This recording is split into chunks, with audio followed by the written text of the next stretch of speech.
거기에 찬 거를 더 하지 마! 안 돼! 이리 와! 막 이렇게 막 닦잖아. 미래 혈제를 먹이는 건 어때? 도움이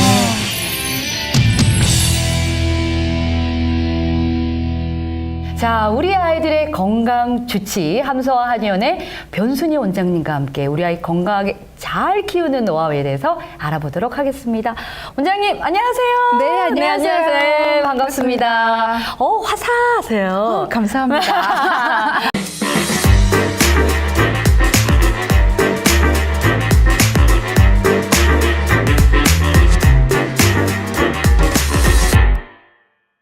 아이들이 열날 때 보면 네. 온도마다 좀 달라요. 어떤 친구들은 39도인데도 막 뛰어다니면서 노는 친구들이 있고요. 38도 조금만 넘어도 힘들어갖고 늘어지면서 호흡을 좀 가쁘게 맞아요. 하는 친구들도 네, 있고 네. 이렇거든요. 근데 해열제를 써야 하는 경우들을 보면 만약에 태어날 때부터 심장이나 신장, 네, 네, 혹은 네. 뭐 중추신경, 그러니까 뇌 쪽 질환을 네, 네. 이미 가지고 있는 친구들이라고 하면 이런 친구들은 열이 오르면 상당히 몸에 부담스러운 상황이 생겨요. 네, 그래서 네. 그럴 경우에는 해열제를 쓰셔야 되는 게 맞고 네, 네. 보통 39도가 그러니까 39.5도 네. 정도가 넘는데 뭐 엄청 아이가 힘들어해. 그리고 귀가 아파. 뭐 어딘가 아프다고 네, 하면서 네. 힘들어하고 그럴 경우에도 해열제를 쓸 수는 있어요. 그럼 그 전에는 굳이 해열제를 쓰진 안 쓸 수 않아도 있는데 네. 보통 아이들의 컨디션이 그래서 중요하죠. 네, 네. 아이가 비교적 컨디션이 나쁘지 않고 네, 먹는 네. 거나 이런 것들 활동하는 것들에 큰 무리가 물론 열나니까 당연히 좀 지치긴 하죠. 네, 네. 근데 아이가 완전 늘어지는 거나 이런 게 아니라고 한다면 네. 지켜보실 수 있고요. 춥다고 하는 아이들이 있어요. 네, 네. 대부분 그런 거 아닌가요? 열이 오르기 시작할 때는 추워요. 그쵸, 왜냐하면 그쵸. 사실 아이들 근육이 없기는 한데 그래도 네, 네. 열이 날 때는 약간 뭐 닭살이 돋는다든지 춥다고 표현을 한다든지 손발이 차가워진다든지. 그러니까 막 입을 덮으려고 하고 근데 엄마는 내려서 닦으려고 맞아요. 하고 막 열을 싸우잖아. 내려야 되니까. 근데 사실 열이 오르는 그 프로세스가 있거든요. 예를 들어 이 바이러스는 38도짜리야. 이 바이러스는 39도짜리야. 사실은 외부에서 있어요? 들어오는 바이러스 종류와 내 몸의 면역 사이에서 어느 정도 그 열이 세팅이 돼요. 우리 뇌에는 체온 중추가 있어요. 그래서 거기에서 얘는 38도짜리예요. 얘는 39도짜리 이렇게 정해요. 아, 그래요? 그러면 뇌에서는 그 온도가 될 때까지 열을 계속 올리려고 하겠죠. 네, 네, 네. 그때 춥거나 이런 증상들이 생기고 열을 올릴 때는 사실 손발의 열은 중요하지 네, 네, 않아요. 중심 체온이 중요하죠. 그러니까 손발은 차가워지는 경우가 많아요. 그렇죠, 맞아요. 그래서 우리 아이가 열이 나고 있는데 지금 약간 추워하면서 손발이 차다. 네, 네. 이건 앞으로 열이 더 오를 수 있다는 뜻이에요. 아, 자, 열이 오를 수 있으니까 네, 해열제를 네. 먹여야 될까요? 네. 무서워서요. 그죠? 네. 근데 열이 그렇게 오르고 있을 때는 해열제가 잘 안 들어요.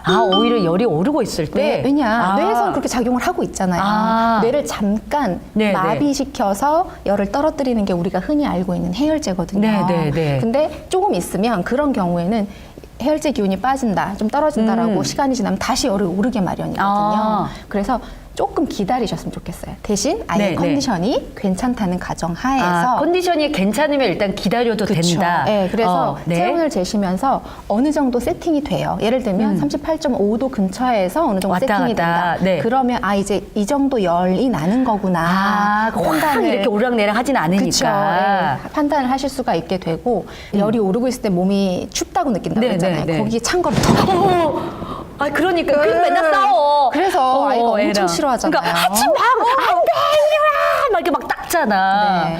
맞아. 그때는 너무 부담스러운 거기 네, 때문에 네. 그때는 하지 않고 열이 오를 정도 오르는 정도가 되면 오한이 좀 덜해져요. 확 오르고 나서. 네, 그래서 그럴 때 그때 미온수 마사지를 하시는데 네. 방법은 약간 따뜻한 네, 느낌이 네. 살짝 나는 물에 적신 너무 꽉 짜지는 알코올 않고요. 이런 거 안 되죠? 아니요. 너무 과해요. 어떤 분은 또 알코올로 닦는다. 이것도 네, 삐. 체표의 온도를 기화열을 이용해서 네, 체온을 네. 내리려고 하는 건데 너무 네. 과도하면 아이가 너무 체력이 떨어질 수 있어요. 그러니까 우리는 일단 얘를 잡자라는 게 목표니까 맞아요. 일단은 내리려고. 네네. 그래서 네. 따뜻한 물에 적신 약간 촉촉한 수건을 그렇다고 그거를 심장부닥 다 이렇게 하면 엄청 놀라겠죠. 그쵸. 그래서 보통은 말초부터 그 심장과 먼 쪽부터 해서 이렇게 닦아주시면서 네, 차차 중심 쪽으로 옮겨서 닦아주시면 이것도 되고, 알아야겠네요. 그리고 보통은 사실 혈류가 많은 겨드랑이나 사타구니 네, 쪽이 네, 네. 이제 조금 이렇게 효과를 좀 더 높일 수 있는 그런 곳이고요. 그 다음에 보통 아이가 싫어하니까 뭐 한 3분, 5분 이렇게 닦아주시다가 못하게 되는 경우들이 많으신데 사실 귀찮기도 하고. 네, 네. 3분, 5분 하면 꽤 한 것 같거든요. 느낌이. 그럼요. 애도 싫어하니까. 근데 보통 하시려면 효과를 내시려면 네. 20분 정도는 하셔야 돼요. 아, 구석구석. 네, 구석구석. 네. 열이 오르면 일단은 지켜보되. 네, 아이의 컨디션 보면서 그쵸? 지켜보고 하나 더 말씀드릴 게 있어요. 네. 열이 나는 것 자체가 네. 대사가 갑자기 활발해지는 거잖아요. 사실 그러면 이 체표에서 날아가는 것들도 네, 많거든요. 네, 네. 그러면 사실 탈수가 올 수가 있으니까 네, 네. 그걸 좀 주의하셔야 되는데 소변 간격을 좀 보셔야 돼요. 네. 기저귀 차는 아이들은 기저귀가 얼마나 자주 네, 젖는지 네, 이런 네. 것들 보시고 4시간까지는 그런저런 뭐 보실 네, 수 네, 있는데 네. 6시간 이상 문유다. 그럼 정말 탈수에 해당하는 거거든요.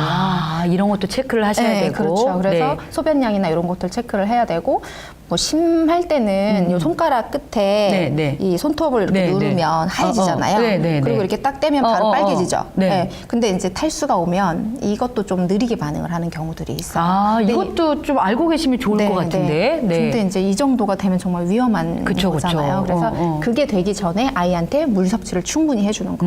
감기의 기본은 사실은 충분히 쉬고 물 자주 마시고 이거잖아요. 맞아요. 항상 그 기본이 중요한데. 네, 기본이 중요한데 뭔가 더 있을 것 같아가지고. 그렇죠. 네. 그러면 일단 그러니까 우리가 열에 대해서 일단 너무 무서워하지 말고 아이 컨디션 봐서 좀 지켜보되 충분히 이제 수분을 섭취해줘라. 하면서, 네. 근데 열이 날 경우에는 이제 우리가 열을 좀 낮추는 방법을 또 일상 속에서 알아야 되니까. 근데 아까 제가 앞에서 말씀드린 여러 가지 방법을 말씀드렸지만 일단 올려놓은 거는 그다지 효과 없다. 네, 그리고 닦아주는 거. 닦아주는 거 미온수로 닦아줘야 된다. 그리고 시간이 충분해야죠. 그렇죠. 네. 또 여기 포인트. 짧게 말고 한 20분 이상은 정도는? 하셔야 된다는 네, 네. 거. 그리고 우리가 아까 또 찬물, 또 뭐 알코올 이걸로 닦는 거는 오히려 아이한테 더 해로울 네, 수 있기 체력적인 때문에 부담이 되기 때문에. 네, 네. 일단 이거 주의하셔야 된다는 거. 그러면 옷을 좀 어떻게 벗겨야 되는 건지 입혀야 되는 건지 이런 것도 맞아요. 사실 궁금하거든요. 네. 어른들 같은 경우에는 왜 뭐 뜨거운 네, 국물 네. 먹고 입을 팍 뒤집어 쓰고 잠자면서 땀 확 하면 그러면 풀리잖아요. 감기, 그죠? 네. 그쵸. 그 땀을 통해서 어느 정도 해열이 될 수 있는 네, 경우에는 네. 그게 가능하고요. 네. 다만 아이들한테 하기엔 조금 부담스러운 부분들이 있어요. 그쵸. 그리고 아이들은 근육이 별로 많지 않아서 너무 덮어놓으면 이게 풀어지면서 땀을 내고 이렇게 되는 게 아니라 열이 갑자기 확 치솟는 그런 결과들이 나올 수가 네, 있기 네, 때문에 네. 사실 쌈에 놓는 거는 그닥 권장은 하지 않고요. 네. 그리고 아이가 뭐 추워한다든지 이런 것들이 있을 수 있기 때문에 또 말씀드린 대로 네. 너무 헐벗기시는 것도 조금 그러니까 주의하셔야 우리는 되죠. 약간 극과 극이야. 확 벗기거나 확 입히거나. 네, 그래서 그 가운데서 어느 정도 중도를 지키시는 어느 게 정도예요? 필요한데 얇은 네, 그냥 얇은 네일 내복 정도 입히시면 되고 요즘 같은 경우에는 그냥 겨울 내복 너무 두껍지 않은 거 그거 입히시거나 7분 내복 정도 입히시고 그 정도 입혀서 컨디션 잘 보시면 닦아내는 되는 거? 거죠. 네, 그렇죠. 근데 또 우리가 이제 열이 무서운데 더 무서운 게 열성 경련이잖아요. 맞아요. 그러니까 이것 때문에 막 거의 그 트라우마 갖고 계신 분들 제 주변에 좀 계시거든요. 사실 네. 열성경련이라는 게 막 엄청 흔한 네, 거라고 네. 볼 수는 없는데 네. 한 번 겪으시면 너무 무서워요. 그 상황이 네. 정말 아이가 잘못될 것 같고 그러니까. 사실 이제 호흡음이 거칠어지고 숨 쉬는 것도 불안하고 네. 막 이러니까 사실 보통 뭐 길게 하는 경우는 굉장히 드물고 보통 네, 뭐 네. 1분, 3분, 5분 요 정도인데 정말 그게 1시간 오. 같고 2시간 같고 정말 너무 긴 그러니까 이게 막 극도로 막 맞아요. 엄청나게 막 맞아요. 네네. 긴장을 하시더라고. 그래서 미리 해열제를 먹이는 건 어때 도움이 이런 경우도 의외로 많으시더라고요. 맞아요. 그쵸? 그래서 보통 병원에서 그런 얘기를 좀 해주시기도 네, 네. 하고 해서 예를 들어 38도 정도에 이제 뭐 경련을 네, 했다 네, 네. 그러면 7도 5부터 이제 해열제를 쓴다든지 그러니까. 이렇게들 많이들 네, 네. 하시더라고요. 그런데 안타까운 네. 결과는 네.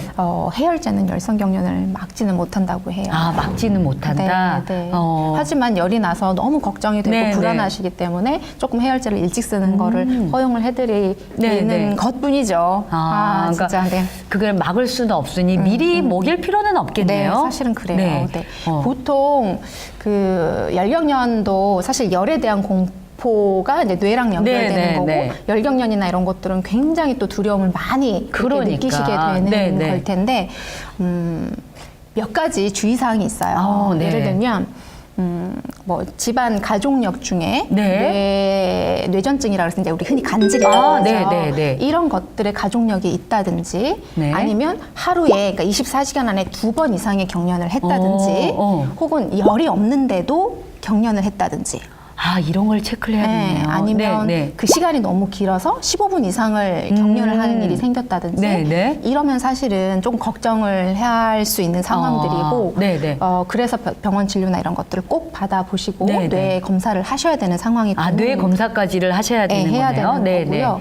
그 외에 예를 들어 열 날 때만 경련을 해요. 뭐 열 났을 때 경련했을 때 한 1분 했어요. 네. 뭐 그날 하루 하고 그다음에 그날에 없었어요. 뭐 이번에 뭐 두 번째 했는데 6개월 만에 했어요. 뭐 이런 경우들은 사실은 뇌에 후유증을 남기는 경우는 거의 없어요.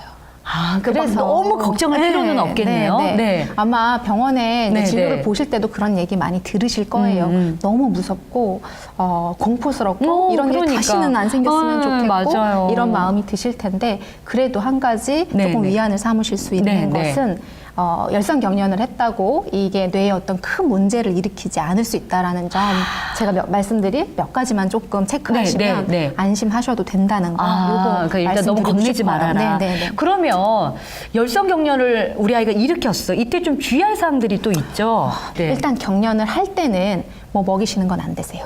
아, 이거 진짜 주의할 사항이네요. 먹지도 네, 못하거니와 사실은 거품을 물고 있고 사실 이것이 그러니까 그 폐 쪽으로 넘어가서 오히려 문제가 커질 수 있기 때문에 이건 좀 주의하셔야 되고 고개를 조금 옆으로 돌려서 입에서 나오는 것들이 좀 이렇게 오른쪽 왼쪽은 상관없어요. 그건 상관없어요. 상관없고. 네. 고개를 좀 옆으로 돌려서 조금 흘러나올 수 있게 해주는 거. 그다음에 일단 안전하게 편안한 자리로 옮겨 주어야 되겠죠. 혹시나 이제 아이가 좀 불편한 자세로 누워 있다든지 하면 그거 일단 쭉 편안하게 펴주는 거. 눕혀서 편안하게 해주는 거. 그다음에 팔다리를 좀 주물러 주는 거 정도는 괜찮으신데 굳어 있는 걸 너무 억지로 펴려고 하실 필요는 없다는 거. 그리고 혹시라도 아이가 너무 뭐 끼는 옷을 입고 있다, 뭐 고무줄이 너무 꽉 끼거나 허리띠나 이런 것들이 좀 있다라고 하면 그런 것들을 좀 느슨하게 풀어주시는 거. 그리고 만약에 시간이 너무 길어지는 것 같다라고 하면 너무 길어진다라고 하면 어느 정도를 기점으로? 그게 아까 얘기했던 것처럼 15분인 건데요. 예를 들어 5분 이상 넘어가고 있다라고 하면 이 친구가 15분을 할지 5분하고 끝날지 사실은 알 수가 없잖아요. 그러니까 그럴 경우에는 일단 119 연락하셔서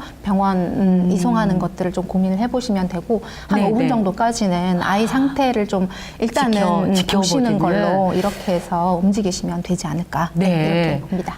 와, 우리가 이제 열과 이제 또 나아가 열성 경련에 대해서 알아봤는데요. 사실 이 모든 게 면역력만 잘 이렇게 또 세팅이 되면 다 이겨낼 수 있는 건데 항상 우리가 걸리는 게 이 면역력이잖아요. 맞아요.